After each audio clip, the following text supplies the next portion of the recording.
Welcome to back my YouTube channel educational Keeda changing the way of learning. स्वागत है आप सभी लोगों का आपके अपने यूट्यूब चैनल एजुकेशनल कीड़ा में। तो दोस्तों, जैसा कि आपको दिख रहा होगा कि मैंने भारत के भूगोल का पोर्शन उठाया है और मैं आपके पूरे भारत के भूगोल में जितने भी मोस्ट इम्पॉर्टेंट क्वेश्चंस हैं, देखिए मैं आपको प्रैक्टिस नहीं कराऊंगा, पहले मैं आपको प्रैक्टिकली दिखाऊंगा कि कैसे कैसे क्वेश्चन बनते हैं, फिर आपको मैं क्वेश्चन की प्रैक्टिस कराने का प्रयास करूंगा।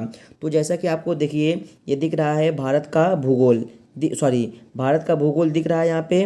लेकिन बात होगी आज भारत का भौतिक विभाजन, कि भारत का भौतिक विभाजन कैसे हुआ है, पहले इसको समझने की कोशिश करेंगे हम। ठीक, तो चलिए समझते हैं सबसे पहले भारत के भौतिक विभाजन में क्या क्या लिया गया है, क्या क्या आपके लिए मोस्ट इम्पॉर्टेंट है। ठीक, अब देखिए हमने भारत का भौतिक विभाजन दिया, इसमें पहले नंबर को हम पढ़ेंगे, दिया गया है उत्तरी या उत्तर का पर्वतीय क्षेत्र। ठीक, क्या है ये हेडिंग दिया हुआ है उत्तरी या उत्तर का पर्वतीय क्षेत्र। इसमें हम बात करेंगे कुछ पर्वत के बारे में। ठीक, उत्तरी या उत्तर का पर्वतीय क्षेत्र यानी उत्तर की तरफ, भारत के उत्तर की तरफ में कुछ पर्वतीय क्षेत्र हैं जैसे देखा जाएगा। देखिए आपको बिल्कुल स्पष्ट दिख रहा होगा, ऐसी हमारी आशा है। देखिए सबसे पहले हम बात करेंगे पॉइंट नंबर, देखिए 1 दिया हुआ है नंदा देवी पर्वत, और सॉरी देखिए यहाँ पे लिखा है नंदा देवरी, सॉरी ये नंदा देवरी नहीं होगा, यहाँ पे नंदा देवी होगा, थोड़ा मिसप्रिंट हुआ है। उसके बाद यह है केदारनाथ पर्वत, उसके बाद बद्रीनाथ पर्वत, उसके बाद कावेत पर्वत, फिर त्रिशूल पर्वत। जैसा कि आपको दिख रहा है कि ये जो पांचों पर्वत दिए गए हैं, इस पांचों पर्वत कहाँ पर स्थित है। अगर आपसे एग्जाम में क्वेश्चन पूछ लिया जाए, देखिए पर्वत तो बहुत हैं। ठीक, देखिए हमने आपको क्या बताया है कि जो आपका पोर्शन उठाया जा रहा है बिल्कुल मोस्ट इंपॉर्टेंट क्वेश्चन है, जो कि SSC, NTPC, railway, RRB, NTPC, group D, हर एक एग्जाम में ये बार बार रिपीट होते हैं ऐसे क्वेश्चन। और हमने प्रैक्टिस सेट निकाला तो उसी में सारे क्वेश्चन आपको कराए जा रहे हैं। ये समझिए कि अगर आप प्रतिदिन प्रैक्टिस करते रहेंगे तो आपको इसी में से आपको कुछ ना कुछ आपको जैसे भारत को भूगोल हो गया, उसमें से आपको पेपर में 3-4 प्रश्न देखने को मिलेंगे। तो हम आपके पूरे भारत का भूगोल, इंडियन ज्योग्राफी को पहले हम कवर करने की कोशिश करेंगे मोस्ट इंपॉर्टेंट क्वेश्चंस के साथ। क्लियर हुआ इतनी बात। देखिए अगर आपसे पूछा जाएगा एग्जाम में कि नंदा देवी पर्वत कहाँ पे है, तो आपको बताना है उत्तराखंड में। ठीक, नंदा देवी पर्वत कहाँ पे है, उत्तराखंड में, बोलते चलना है आपको भी। देखिए ये सब क्वेश्चन को आप नोट करते रहिएगा, बिल्कुल मोस्ट इंपॉर्टेंट रहेगा। आप एग्जाम में बैठेंगे तो आपको समझ में आएगा कि हमको क्या पढ़ना चाहिए था क्या नहीं। तो देखते हैं उसके बाद केदारनाथ पर्वत भी उत्तराखंड में है, और बद्रीनाथ पर्वत भी उत्तराखंड में है। कावेत पर्वत भी है कहाँ पे, उत्तराखंड में, और त्रिशूल पर्वत भी है उत्तराखंड में। इतनी बात क्लियर। हमको यहाँ से पता चला कि 5 पर्वत ऐसे हैं मोस्ट इंपॉर्टेंट जो कि उत्तराखंड में स्थित हैं। वो कौन कौन से आपको हमने डिस्कस कर दिया। अब बात करते हैं पॉइंट नंबर, हेडिंग नंबर हमारी 2 है। ये हेडिंग नंबर 2 है महान हिमालय में स्थित पर्वत निम्नलिखित है। यानी कुछ महान हिमालय है, महान हिमालय में कुछ स्थित पर्वत हैं जो कि निम्नलिखित हैं। तो देखते हैं कौन कौन से महान हिमालय में स्थित पर्वत हैं। इसमें दिया गया है अन्नपूर्णा पर्वत, धौलागिरी पर्वत, एवरेस्ट पर्वत और मंसाल का पर्वत। ये कहाँ पे है, आपसे एग्जाम में क्वेश्चन पूछा जाए कि अन्नपूर्णा पर्वत कहाँ है, तो आपको दिमाग में जाना चाहिए कि हमने पढ़ा है अन्नपूर्णा पर्वत ये है महान हिमालय में। और धौलागिरी पर्वत कहाँ पे है, धौलागिरी पर्वत भी है महान हिमालय में स्थित है। उसके बाद देखते हैं हम एवरेस्ट पर्वत कहाँ पे है, आपको देखिए महान हिमालय में। मंसाल पर्वत भी है महान हिमालय में। तो आपको यहाँ से एक चीज़ क्लियर हो गया होगा कि हमने 5 पर्वत को बताया जो कि उत्तराखंड में थे, और 4 पर्वत हमने आपको मोस्ट इंपॉर्टेंट बिल्कुल समझिए है, मोस्ट इंपॉर्टेंट है। और 4 पर्वत अन्नपूर्णा, धौलागिरी, एवरेस्ट पर्वत, मंसाल पर्वत, ये महान हिमालय में स्थित है। इसको आपको ध्यान में रखना है और मैं उम्मीद करूँगा कि ये आने वाले एग्जाम में आपको रिपीट हों। चलिए अब कुछ क्वेश्चंस की हम प्रैक्टिस करेंगे। कुछ क्वेश्चन देखिए बिल्कुल अच्छे अच्छे क्वेश्चन है, मोस्ट इंपॉर्टेंट कलेक्शन हमने लिया है। तो देखते हैं हम, सबसे पहला क्वेश्चन है हमारे सामने कि महान हिमालय, समझिएगा क्वेश्चन को, ये कह रहा है कि महान हिमालय तो है, महान हिमालय और लघु हिमालय से किसके द्वारा अलग होता है। देखिए यहाँ पे हमको पहला मिल गया महान हिमालय, दूसरा मिल गया लघु हिमालय। ये क्वेश्चन कह रहा है कि महान हिमालय लघु हिमालय से किसके द्वारा अलग होता है, तो इसका जवाब होगा आपका कि मेन सेंट्रल थ्रस्ट द्वारा। ध्यान रखिएगा ये सब क्वेश्चन आपके रिपीट हो सकते हैं, आरआरबी एनटीपीसी में आपके रिपीटेड हो सकते हैं। ऑल डिपार्टमेंट एग्जाम में कोई भी कंपटीशन के एग्जाम हो, इसमें आपको मिलेंगे। चलिए कुछ सवाल नंबर हम 2 देखते हैं। सवाल नंबर 2 में दिया गया है कि महान हिमालय, देखिए अभी हमने सवाल नंबर 1 में डिस्कस किया कि महान हिमालय लघु हिमालय से किसके द्वारा अलग होती है, तो मेन सेंट्रल थ्रस्ट द्वारा अलग होती है। ये बात तो हो गया होगा क्लियर आपको। अब बात करते हैं क्वेश्चन नंबर 2 पे। क्वेश्चन नंबर 2 हमारा है, कह रहा है कि महान हिमालय निम्नतम श्रेणी के किस नाम से जाने जाती है। ध्यान देना, तो आपको बताना है तुरंत कि महान हिमालय निम्नतम श्रेणी के किस नाम से जानी जाती है।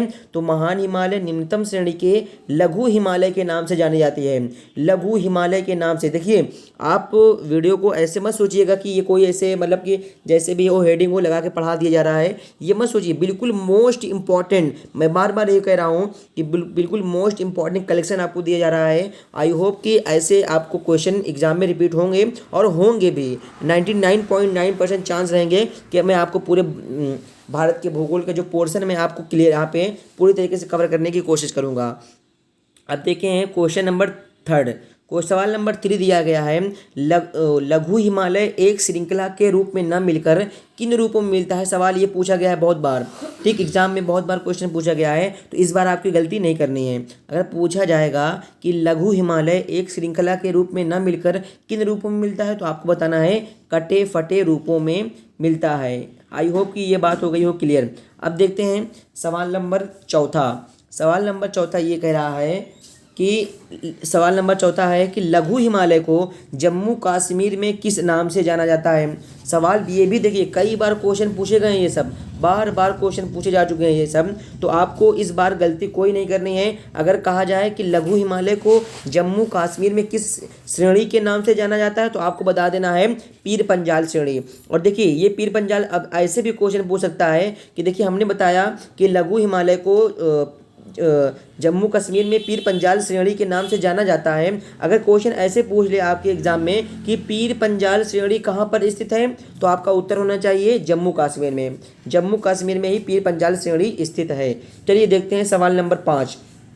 सवाल नंबर 5 कह रहा है कि लघु हिमालय को हिमाचल प्रदेश में किस नाम से जाना जाता है। देखिए बिल्कुल मोस्ट इंपॉर्टेंट है, बार बार रिपीट हो रहे हैं एग्जाम में ये, इसलिए मैंने कलेक्शन लिया है इन सभी चीज़ों का। तो आपको आई होप कि ये सभी क्वेश्चन आप ऐसे मत समझिएगा कि आप इन सभी प्रश्नों को देखते रहिएगा। अगर हो सके तो आप प्रश्नों को नोट भी करिएगा। उम्मीद करता हूँ कि आप नोट करेंगे, ठीक। तो देखते हैं, कह रहा है कि लघु हिमालय को हिमाचल प्रदेश में किस नाम से जाना जाता है, तो धौलाधर के नाम से जाना जाता है। देखिए अभी हमने क्या डिस्कस किया था कि लघु हिमालय को जम्मू कश्मीर में किस श्रेणी के नाम से जाना जाता है, तो पीर पंजाल श्रेणी के नाम से जाना जाता है। और पीर पंजाल श्रेणी कहाँ पे है, जम्मू कश्मीर में। क्लियर। अब देखिए बात होगी कि हिमाचल प्रदेश लघु हिमालय को हिमाचल प्रदेश में किस नाम से जाना जाता है, तो धौलाधर के नाम से जाना जाता है। आई होप कि यहाँ तक हो गया होगा क्लियर। तो फिर बढ़ते हैं हम अपने आगे की ओर, ठीक।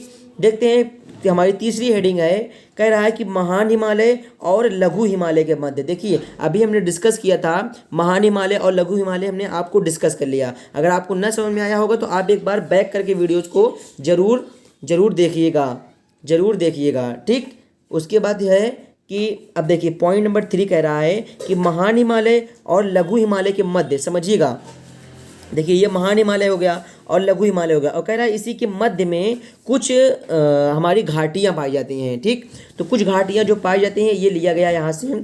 देखिए महान हिमालय और लघु हिमालय के मध्य कुछ घाटियाँ पाई जाती हैं। तो जैसे देखिए पॉइंट नंबर 1 है जम्मू कश्मीर में। अगर आपसे पूछा जाए कि जम्मू कश्मीर में कौन सी घाटी है, तो कश्मीर घाटी।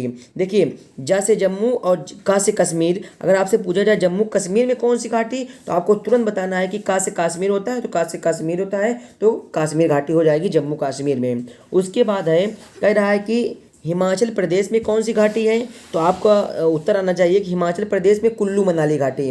देखिए बहुत बार प्रश्न पूछे गए हैं, ये बहुता प्रश्न रिपीट होते हैं एग्जाम में, तो कोशिश यही करिएगा कि इसको अच्छे से देखिएगा, ठीक। देखिए बात करते हैं हम अब उत्तराखंड में।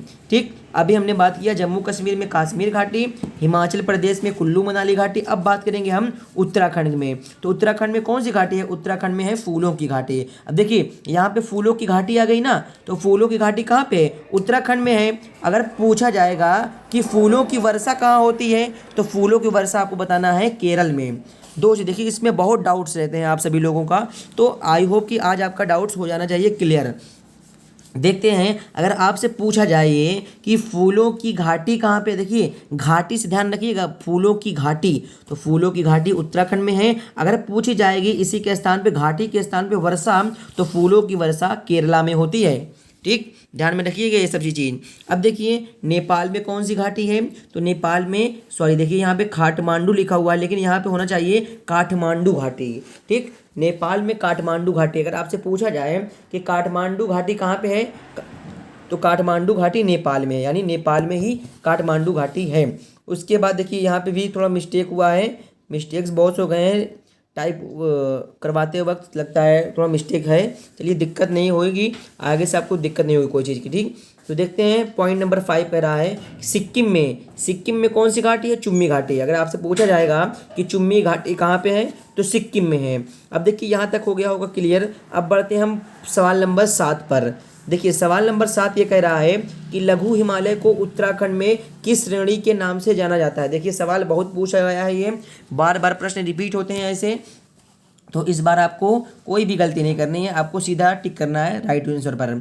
बात करते हैं हम कि लघु हिमालय को उत्तराखंड में किस नाम से जाना जाता है, तो आपको ध्यान में रखना है मसूरी श्रेणी के नाम से जाना जाता है। किस श्रेणी के नाम से? मसूरी श्रेणी के नाम से जाना जाता है। उसके बाद देखते हैं सवाल नंबर हमारा 8 है।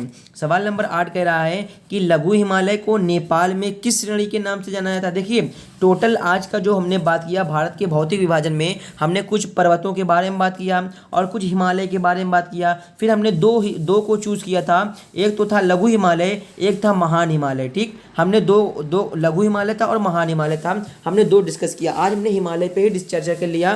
प्रतिदिन आपको ऐसे सीरियल बाय सीरियल आपको मिलते चले जाएंगे भारत के भूगोल से मोस्ट इंपॉर्टेंट प्रश्नों का संकलन।